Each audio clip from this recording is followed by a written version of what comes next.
வணக்கம். இன்றைய இந்த ஆழமான அலசலுக்கு உங்களை வரவேற்கிறோம். வணக்கம். இன்னைக்கு நாம இந்திய ரிசர்வ் வங்கி அதாவது ஆர்பிஐயோட லேட்டஸ்ட் நடவடிக்கைகள் பத்தி பார்க்க போறோம். ஆமா, குறிப்பா உங்களோட தொழில்நுட்ப முயற்சிகள், அப்புறம் சில முக்கியமான விதிமுறைகள். அதோட ஜூன் 2024க்கான நிதி நிலைத்தன்மை அறிக்கை அதாவது ஃபைனான்ஷியல் ஸ்டெபிலிட்டி ரிப்போர்ட் அதுல என்ன முக்கியமா சொல்லியிருக்காங்கன்னு பார்க்கலாம். சரி, நம்ம கிட்ட ஆர்பிஐ வெளியீடுகள், அவங்களோட சுற்றறிக்கைகள், விளக்கப்படங்கள், அப்புறம் ஐஎல்ஓவோட சில டேட்டா இதெல்லாம் இருக்கு. ஆமா, நிறைய தகவல்கள் இருக்கு. இதுல இருக்கிற முக்கியமான விஷயங்களை எடுத்து கொஞ்சம் எளிமையா. ஆமா, இந்தியாவுல ஃபைனான்ஷியல் சிஸ்டம் எப்படி இருக்கு, என்ன நடக்குது அப்படின்னு நீங்க சுலபமா புரிஞ்சுக்கிற மாதிரி சொல்லப் போறோம். கரெக்ட். அந்த சிக்கலான விஷயங்களை கொஞ்சம் உடைச்சு அதோட அர்த்தம் என்ன, தாக்கம் என்னன்னு பார்க்கலாம். சரி, அப்போ ஆரம்பிக்கலாம் வாங்க. ஆர்பிஐ இப்போ டெக்னாலஜில ரொம்ப கவனம் செலுத்துற மாதிரி தெரியுதே. ஆமா, குறிப்பா இந்த டிஜிட்டல் மயமாக்கல் அப்புறம் நிதி சேவைகளை எல்லாருக்கும் கொண்டு சேர்க்கறது இதுல ரொம்ப தீவிரமா இருக்காங்க. டிஜிட்டல் பணம் பத்தி நிறைய பேசுறாங்க. இ-ரூபி. ஆமா, இ-ரூபி அதாவது ரிசர்வ் வங்கியோட டிஜிட்டல் கரன்சி. இதுல 2 வகை இருக்கு. ரீட்டைல் யூஸ்க்கு இ-ரூபி ஆர், ஹோல்சேல் யூஸ்க்கு இ-ரூபி டபிள்யூ. இப்போ இதெல்லாம் பைலட் முறையில டெஸ்ட் பண்ணிட்டு இருக்காங்க. ஓ, சரி சரி. இது ஃபியூச்சர்ல பெரிய விஷயமா இருக்கலாம். இப்போ ஏற்கனவே பாப்புலரா இருக்கிற யூபிஐல என்ன புதுசா வந்திருக்கு? யூபிஐல நிறைய அப்டேட்ஸ் வந்துட்டே இருக்கு. சாதாரண ஃபீச்சர் போன்லயும் யூஸ் பண்ண யூபிஐ 123 பே, ஆமா, அது கேள்விப்பட்டேன். அப்புறம் சின்ன அமௌண்ட் டிரான்சாக்ஷனுக்கு யூபிஐ லைட், யூபிஐ மூலமாவே லோன் வாங்குற வசதி. லோனா? யூபிஐலயா? ஆமா, சில வங்கிகள் அதை இணக்க ஆரம்பிச்சிருக்காங்க. அப்புறம் பாரத் பில் பே சிஸ்டம் இருக்கு இல்லையா, பிபிபிஎஸ், அதுல வெளிநாடு பணப்பரிவர்த்தனை பண்றது. இன்னொன்னு யூபிஐ ஏடிஎம். கார்டு இல்லாம பணம் எடுக்கிறதா? அதேதான், கார்டே இல்லாம ஏடிஎம்ல பணம் எடுக்கலாம். இதெல்லாம் புது வசதிகள். அப்போ இந்த டிஜிட்டல் பரிவர்த்தனை எல்லாம் எந்த அளவுக்கு வளர்ந்திருக்குன்னு ஆர்பிஐ ட்ராக் பண்றாங்களா? கண்டிப்பா, அதுக்கு தான் ஆர்பிஐ டிபிஐ அப்படின்னு ஒரு இண்டெக்ஸ் வச்சிருக்காங்க. Digital payments index. அது எப்படி இருக்கப்போ? மார்ச் 2018ல அதோட பேஸ் வேல்யூ 100. ஆனா மார்ச் 2024ல பாத்தீங்கன்னா 418.77. 400க்கு மேலயா? அடங்கப்பா, 4 மடங்குக்கு மேல வளர்ச்சி. ஆமா, இது டிஜிட்டல் பேமெண்ட்ஸ் எந்த அளவுக்கு வேகமா பரவிட்டு இருக்குன்னு காட்டுது. இதுக்கு 5 விஷயங்களை வச்சு கணக்கிடுறாங்க. Payment enablers, infrastructure, performance, consumer centricity, இப்படி. சரி, இதெல்லாம வேற என்ன டெக்னாலஜி முயற்சிகள் இருக்கு? சில முக்கியமானது இருக்கு. ஒன்னு லோன் வாங்குறத ஈஸி ஆக்கிறதுக்கு ஒரு platform, public tech platform for frictional credit, சுருக்கமா பிடிபிஎஃப்சி. ஃப்ரிக்ஷனஸ் கிரெடிட், தடங்கள் இல்லாம கடன். நல்ல பேரு. ஆமா. இன்னொன்னு ஹார்பிஞ்சர் அப்படின்னு ஒரு போட்டி. இது ஃபின்டெக் துறையில புது கண்டுபிடிப்புகளை என்கரேஜ் பண்றதுக்காக. ஹார்பிஞ்சர், ஓகே. அப்புறம் ஃபின்டெக் ரெபாசிட்டரி, இஎம்டெக் ரெபாசிட்டரி அப்படின்னு 2 டேட்டாபேஸ் மாதிரி. இதுல புது டெக்னாலஜி அதாவது ஏஐ, மிஷின் லேர்னிங் எல்லாம் எப்படி யூஸ் பண்றாங்கன்னு ட்ராக் பண்றாங்க. இதெல்லாம் மோசடி தடுக்க உதவுமா? அதுக்கும் இருக்கு. ஏபிஆர்ஏஎன் அப்படின்னு ஒரு பிளாட்ஃபார்ம், ஆன்லைன் மோசடிகளை குறைக்கிறதுக்காக. ஓ, ஏபிஆர்ஏஎன். இன்னொன்னு ரெகுலேட்டரி சாண்ட்பாக்ஸ். சாண்ட்பாக்ஸா? அது என்னது? இது ஒரு பாதுகாப்பான சூழல் மாதிரி. புது புது ஃபின்டெக் ஐடியாக்களை பெரிய ரிஸ்க் இல்லாம டெஸ்ட் பண்ணி பார்க்கலாம், கட்டுப்படுத்தப்பட்ட முறையில. ஓ, புரியுது. புதுசா வர்ற கம்பெனிகளுக்கு இது யூஸ்ஃபுல்லா இருக்கும். ஆமா. அடுத்து யூடிஜிஏஎம் போர்ட்டல். இது நிறைய பேருக்கு பயனுள்ளதா இருக்கும். யூடிஜிஏஎம். ஆமா, பேங்க்ல ரொம்ப நாளா யாரும் கிளைம் பண்ணாம இருக்கிற டெபாசிட் இருக்கும் இல்லையா, அது கண்டுபிடிக்கிறதுக்கும் அதை திரும்ப வாங்குறதுக்கும் இந்த போர்ட்டல் ஹெல்ப் பண்ணும். இது சூப்பர். நிறைய பேரோட பணம் இப்படி இருக்கலாம். நிச்சயமா. அது போக அக்கவுண்ட் அக்ரிகேட்டர்ஸ் அதாவது ஏஏ, இதுவும் முக்கியமானது. அது என்ன பண்ணும்? இப்ப நீங்க லோன் அப்ளை பண்றீங்கன்னா உங்க பேங்க் ஸ்டேட்மெண்ட்லாம் கொடுக்கணும் இல்லையா. ஏஏ உங்க அனுமதியோட உங்க டேட்டாவை ஒரு நிதி நிறுவனத்துக்கிட்ட இருந்து இன்னொருத்தருக்கு பாதுகாப்பா அனுப்பும். இதனால வேலை சுலபமாகும். Oh, okay okay. Data sharing easy ஆகுது. ஆமா. அப்புறம் விவசாயிகளுக்காக கிசான் கிரெடிட் கார்டு டிஜிட்டல் ஆக்குறது, ஏடிஎம்ல கார்டு இல்லாம பணம் எடுக்கிற ஐசிஐசிடபிள்யூ, ஆன்லைன்ல கார்டு நம்பர் சொல்லாம டோக்கன் வச்சு பே பண்ற காஃபி, இப்படி நிறைய இருக்கு. எல்லாமே டிஜிட்டல் நோக்கி போகுது. இவ்ளோ டெக்னாலஜி வரும்போது அதுக்கேத்த மாதிரி ரூல்ஸும் மாறணுமே. பேங்க் ரெகுலேஷன் சைடுல என்ன முக்கிய மாற்றங்கள்? அதுவும் ரொம்ப முக்கியம். டெக்னாலஜிக்கு ஏத்த மாதிரி விதிகளும் வேணும். இதுல ஒரு பெரிய விஷயம் என்னன்னா, சிறு நிதி வங்கிகள் அதாவது ஸ்மால் ஃபினான்ஸ் பேங்க்ஸ். ஆமா, எஃப்எஃப்பி. அவங்க தகுதி இருந்தா யுனிவர்சல் பேங்கா மாற அப்ளை பண்ணலாம்னு சொல்லியிருக்காங்க. யுனிவர்சல் பேங்க்னா பெரிய கமர்ஷியல் பேங்க் மாதிரி எல்லா சேவையும் செய்யலாமா? ஆமா, அது ஒரு பெரிய ஸ்டெப். ஆனா அதுக்கு கண்டிஷன்ஸ் இருக்கு. குறைஞ்சது 1000 கோடி ரூபாய் நெட்வொர்த் இருக்கணும். 5 வருஷம் நல்லா நடத்தி இருக்கணும், கேபிட்டல் அடிக்வசி ரேஷியோ CAR கரெக்டா இருக்கணும், ஸ்டாக் மார்க்கெட்ல லிஸ்டா இருக்கணும். இப்படி சில நிபந்தனைகள். அப்போ பேமெண்ட்ஸ் பேங்க் கூட மாறலாமா? பேமெண்ட்ஸ் பேங்க் கூட 5 வருஷம் நல்லா செயல்பட்டா SFBயா மாற அப்ளை பண்ணலாம். இதெல்லாம் போட்டி அதிகமாகும், கஸ்டமருக்கு நிறைய சாய்ஸ் கிடைக்கும். சரி, அடுத்து இந்த லோன் விஷயத்துல பெனால்டி இன்ட்ரெஸ்ட் பத்தி ஏதோ புதுசா சொல்லிருக்காங்களே. ஆமா, இது ரொம்ப முக்கியமான ஒரு கிளாரிஃபிகேஷன். முன்னாடி லோன் தவணை கட்ட லேட் ஆச்சுன்னா பேங்க் பெனால்டி இன்ட்ரெஸ்ட் போடுவாங்க. அத அசல் வட்டியோட சேர்த்து கணக்கு பண்ணுவாங்க. இது கஸ்டமருக்கு பெரிய பாரமா இருந்தது. ஆமா, வட்டிக்கு வட்டி மாதிரி ஆயிடும். இப்ப RBI என்ன சொல்லிருக்குன்னா, அப்படி பெனால்டி இன்ட்ரெஸ்ட் போடக்கூடாது. அதுக்கு பதிலா நியாயமான பெனால்டி சார்ஜஸ் தான் போடணும். அது ஒரு ஃபிக்ஸ்ட் அமௌண்ட்டா இருக்கணும். வட்டி மேல வட்டி போடக்கூடாது. இது நல்ல விஷயமாச்சே. கடன் வாங்கினவங்களுக்கு இது கொஞ்சம் நிம்மதியா இருக்கும். இது எல்லா லோனுக்கும் உண்டா? கிரெடிட் கார்டு, அப்புறம் சில தனிநபர் கடன்கள், வணிக நோக்கம் இல்லாதது தவிர மற்ற எல்லா கடன்களுக்கும் இது பொருந்தும்னு சொல்லியிருக்காங்க.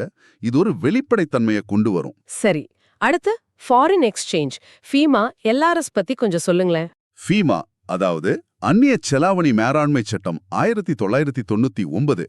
இதுதான் ஃபாரின் டிரான்சாக்ஷன்களை ரெகுலேட் பண்ணுது. இதுல கேபிட்டல் கரண்ட் 2 அக்கவுண்ட் டிரான்சாக்ஷனும் வரும். இதுக்கு கீழே வர்றது தான் LRS, லிபரலைஸ்ட் ரெமிட்டன்ஸ் ஸ்கீம். ஆமா, இது மூலமா இந்தியால இருக்கிற ஒரு ஃபைனான்சியல் வருஷத்துல அதிகபட்சமா $2,50,000 வரைக்கும் வெளிநாட்டுக்கு அனுப்பலாம். எதுக்கெல்லாம் அனுப்பலாம்? படிப்பு, டிராவல், மெடிக்கல் செலவு, சொந்தக்காரங்களுக்கு ஹெல்ப் பண்றது, வெளிநாட்டுல சொத்து வாங்குறது, முதலீடு பண்றது, இப்படி அனுமதிக்கப்பட்ட காரணங்களுக்கு அனுப்பலாம். ஆனா லாட்டரி டிக்கெட் வாங்குறது, சூதாட்டம், இதுக்கெல்லாம் அனுப்ப முடியாது. ஓகே, பேங்க்ஸ் அவங்க பணப்புழக்கத்தை சமாளிக்க SDF MSFன்னு 2 வசதி யூஸ் பண்ணுவாங்களாமே. அதோட நேரத்துல ஏதோ மாத்திருக்காங்களாமே. ஆமா, standing deposit facility, marginal standing facility. இது ரெண்டும் பேங்க் கிட்ட இருக்கிற அதிக பணத்தை RBI கிட்ட டிபாசிட் பண்ணவோ இல்ல அவசர தேவைக்கு RBI கிட்ட கடன் வாங்கவோ யூஸ் ஆகும். இதோட டைமிங்ஸ் முன்னாடி சாயங்காலம் 5:45 மணில இருந்து ராத்திரி 11:59 வரைக்கும் இருந்துச்சு. இப்போ அத ராத்திரி 7:45 மணில இருந்து 11:59 வரைக்கும் நீட்டிச்சிருக்காங்க. பேங்க்ஸ் அவங்க கணக்கு முடிக்க கொஞ்சம் கூடுதல் டைம் கிடைக்கும். சரி, இவ்ளோ மாற்றங்கள் நடக்குது. சாதாரண மக்களோட சேமிப்புக்கு என்ன பாதுகாப்பு? DICGC இன்சூரன்ஸ் பத்தி சொல்லுங்க. அது ரொம்ப முக்கியம். DICGC, அதாவது வைப்புத் தொகை காப்பீடு மற்றும் கடன் உத்தரவாத கழகம். இது RBIயோட துணை நிறுவனம். நீங்க ஒரு பேங்க்ல பணம் வச்சிருந்தீங்கன்னா, சேவிங்ஸ், கரண்ட், FD, RD எதுவா இருந்தாலும் சரி, ஆமா, ஒரு கஸ்டமருக்கு ஒரு பேங்க்ல 5 லட்சம் ரூபாய் வரைக்கும் இன்சூரன்ஸ் கவர் ஆகும். அதாவது பேங்க் திவாலானா கூட. ஆமா, பேங்க் செயல்பட முடியாம போனாலும் உங்களுக்கு ஒரு 5 லட்சம் வரைக்கும் பணம் திரும்ப கிடைச்சிடும்.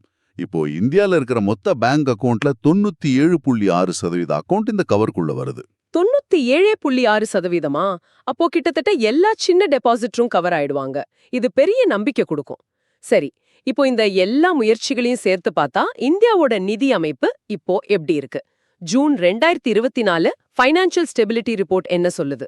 ஓவரால பார்த்தா ரிப்போர்ட் என்ன சொல்லுதுன்னா, இந்திய நிதி அமைப்பு ரொம்ப நிலையானதாவும் வலுவானதாவும் இருக்கு. ஸ்டேபிள் அண்ட் ரெசிலியன்ட் அப்படின்னு சொல்றாங்க.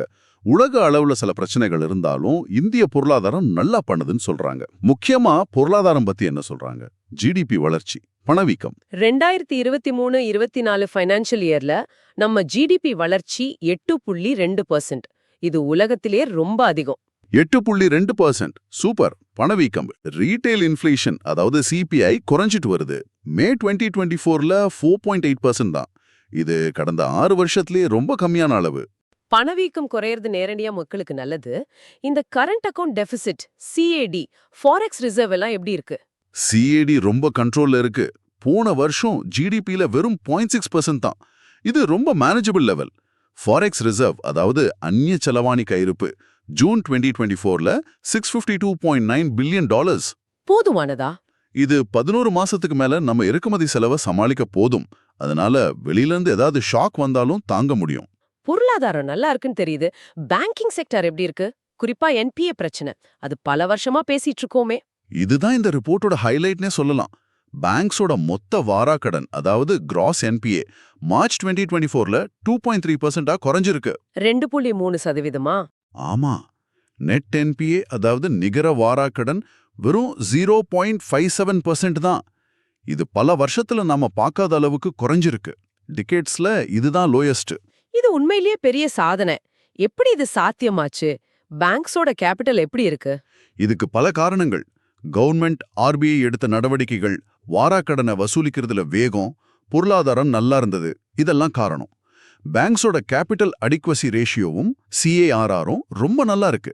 மார்ச் 2024ல 17.1%. இதுவும் ஒரு ரெக்கார்ட் ஹை. அப்போ பேங்க்ஸ் ரொம்ப ஸ்ட்ராங்கா இருக்காங்கன்னு சொல்லலாமா? ஆமா, நஷ்டத்தை தாங்குற சக்தி அதிகமா இருக்கு. பேங்க்ஸோட லாபமும் போன வருஷம் 16.9% அதிகமா இருக்கு. இதுல முக்கியமா பொதுத்துறை வங்கிகளோட பங்களிப்பு அதிகம். 1,40,000 கோடி லாபம் பார்த்திருக்காங்க. ரொம்ப நல்ல விஷயம். ஆனா எல்லா துறையிலயும் NPA இதே மாதிரி குறைஞ்சிருக்கா? இல்ல எங்கேயாவது கொஞ்சம் சவால் இருக்கா? ஓவராலா குறைஞ்சாலும் விவசாய கடன்ல GNPA கொஞ்சம் அதிகமா இருக்கு, 6.1%. ஓ, அக்ரி செக்டார்லயா? ஆமா. அதே மாதிரி அன்செக்யூர்ட் ரீட்டெயில் லோன், அதாவது பர்சனல் லோன் மாதிரி கடன்கள்ல GNPA கொஞ்சம் ஏறி இருக்கு, 1.8% ஆயிருக்கு. இது கொஞ்சம் கவனிக்கணும். பெரிய கடன் வாங்கினவங்களோட நிலைமை என்ன? லோன் growth எப்படி இருக்கு? பெரிய கடன் வாங்கினவங்களோட பங்கு மொத்த வாரா கடன்ல 37.4% இருக்கு. ஆனா ஒரு முக்கியமான விஷயம், மார்ச் 2016ல இருந்து பார்த்தா டாப் 100 பெரிய கடன் வாங்கினவங்கள யாரும் புதுசா NPA ஆகல. ஓ, அது நல்ல விஷயம்.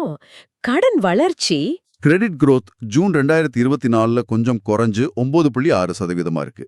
இதுல ஒரு சுவாரஸ்யமான விஷயம், பல வருஷத்துக்கு அப்புறம் லோன் growthல பொதுத்துறை வங்கிகள் பிரைவேட் பேங்க்ஸ முந்தி இருக்கு. பொதுத்துறை வங்கிகள் திரும்ப பிக்கப் பண்றது நல்ல சைன். சரி, கூட்டுறவு வங்கிகள் பத்தி ஏதாவது இருக்கா ரிப்போர்ட்ல? இருக்கு. RBI கோஆபரேட்டிவ் பேங்க்ஸ் மேல கண்காணிப்பு அதிகமாக்கியிருக்காங்க.